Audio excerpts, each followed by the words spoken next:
အားလုံးပဲမင်္ဂလာပါ Going by YouTube channel လေးကပြန်လည်ပြီးတော့ကြိုဆိုလိုက်ပါတယ်ဒီနေ့တနင်္လာနေ့ည Premier League လက်ကျန်ပွဲဖြစ်တဲ့ Chelsea နဲ့ Nottingham Forest ပွဲလေးကိုလိုတိုရှင်းပဲလုပ်ပေးမယ်ဒီပွဲကိုမလုပ်ပေးခင်မှာတော့မနေ့ညကကျွန်တော် Daily Free Channel join ထားတဲ့ညီကိုတွေဒီ Celta Vigo Body တပွဲကောင်းအဆင်ပြေခဲ့တယ်ပြီးတော့ Bologna ဂိုးအောင်နဲ့အဆင်ပြေခဲ့တယ်ပေါ့နော်အဲ့တော့ဒီအဆင်ပြေခဲ့တာတွေကိုဒါကျွန်တော် Daily Channel မှာရောTikTok My Story မှာတင်ထားတယ်ညီကိုတို့အနေနဲ့တွားရောက်လေ့လာလို့ရတယ်ပက်ကင်ညီကိုတွေကတော့ညကတရေကြခဲ့တယ်ပေါ့နော်အဲ့တော့ပက်ကင်ညီကိုတွေကိုဒီထက်ပို့ပြီးတော့အပေါင်းပြောက်အများကြီးစူးစမ်းပေးမှာပေါ့ညီကိုတို့အနေနဲ့ဘာမှစိတ်မပူနဲ့လို့ကျွန်တော်ဒီနေရာလေးကနေပြောချင်တယ် Chelsea ဒီ English Stamp Mobile ကနေပြီးတော့ 1.20 1.30 ပေါ်ဒီစီတန်းပေးထားတယ်9ပေါင်းစီးတယ်မှာတော့3ပေါင်း50 9ပေါင်းစီးပေးထားတယ်လက်ရှိ Chelsea ရဲ့ current form ကိုကျွန်တော်ကြည့်မယ်ဆို brother တို့ကျွန်တော်တို့သိတယ် Premier League မှာတော်တော်လေးကိုအချိန်ကြီးစိုးနေတဲ့အထဲမှာပါတယ်ဒီကျွန်တော်တို့ FA ဖလားပြိုင်ပွဲတွေမှာတော့ဒါပေါ့ပေကို6-0လားမသိအဲ့လောက်ထိနိုင်ခဲ့တယ်ပြီးခဲ့တဲ့ရက်ကလည်းယာယီနီးပြတဲ့မက်ဖာလန်ကိုင်လင်ဝဲတဲ့ပွဲဒီမှာလည်းလိကို1-0ဆိုပြီးရလက်နဲ့အနိုင်ရရှိခဲ့တယ် Chelsea နိုင်သွားတာပဲရှိတာကျွန်တော်တို့ပရိသတ်တွေကြည့်တဲ့ရတာကမမြောက်ခဲ့ဘူး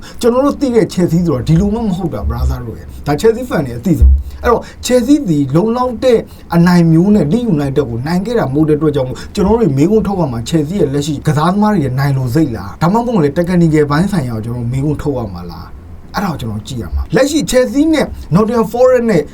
စုဖွဲ့မှုချင်းရှင်ရဲ့ကစားသမားတွေရဲ့ quality ချင်းရှင် Chelsea က quality တန်ဖိုးရှိတယ်ဆိုပေမဲ့လည်းလက်ရှိစုဖွဲ့မှုအားစိတ်ဓာတ်ပိုင်းဆိုင်ရာတက်ကြွမှုအပိုင်းမှာ Nottingham Forest က Chelsea တက်အများကြီးတာတယ် Nottingham Forest ပြန်ကြည့်တဲ့ချိန်မှာ Nottingham Forest ဒီ Europa League Final ကိုတက်ရောက်ဖို့တော့ကလက်တကမ်းပဲလိုတော့တယ်အဲ့တော့ brother တို့စဉ်းစားကြည့်လိုက် Chelsea နဲ့ပွဲကိုလိုင်းအပြည့်သုံးပြီးတော့ပဲအင်ပြအားပြကစားမှာလားလက်တကမ်းပဲလိုတော့တဲ့ Europa League Final ကိုကစားမှာလားအဲ့ဒါကိုကျွန်တော်တို့စဉ်းစားလို့ရတယ် brother တို့နော်အဲ့တော့ကျွန်တော်တို့ Premier League အမှတ်ပေး TV ပြန်ကြည့်ရကြအောင် Chelsea စီရမှတ်48မှတ်ရတာတဲ့အဆင့်9နေရာမှာရှိတယ်အကယ်၍ဒီနေ့ပွဲကိုနိုင်သွားမယ်ဆို51မှတ်နဲ့ဒါကျွန်တော်တို့ Brighton Brentford နဲ့အပြိုင်ပေါ့နော်ဒါလာမယ့်ရာသီဥရောပပြိုင်ပွဲဖြစ်တဲ့ Europa League တွေ Conference League တွေကို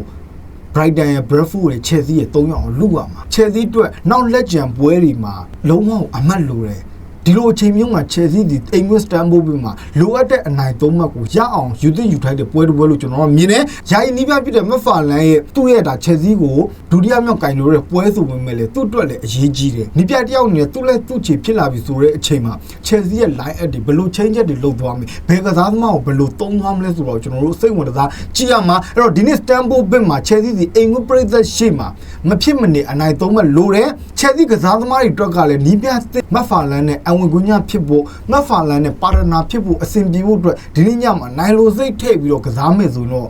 လိုအပ်တဲ့အနိုင်3မှတ်ကိုရမယ်ကျွန်တော်တို့ပြည်သက်တွေစိတ်ကြည်နေမှုရှိမရှိကတော့ဒီပွဲကိုကျွန်တော်စောင့်ကြည့်ရမှာပဲဖြစ်တယ်အဲ့တော့ကျွန်တော်တို့ Nottingham Forest ပြန်ကြည့်တဲ့ချိန်မှာ Nottingham Forest ဒီရမှတ်39မှတ်ရတာတဲ့အဆင့်16နေရာမှာရှိတယ်သူ့ရဲ့အောက်မှာ Spurs ရှိမယ် One ရှိမယ် Burnley ရှိမယ် Wolves ရှိမယ်အဲ့တော့ Nottingham Forest ဒီ Premier League မှာတော့တန်းစင်းစုံနဲ့လွတ်တယ်ဆိုပေမဲ့လည်းလက်ကျန်ပွဲတွေမှာတရေတာကစားနိုင်မယ်ဆိုအေးစစ်စစ်လေး Premier League မှာတင်ကြမှာပဲဖြစ်တယ်အဲ့တော့သူတို့အတွက်အရေးကြီးတာက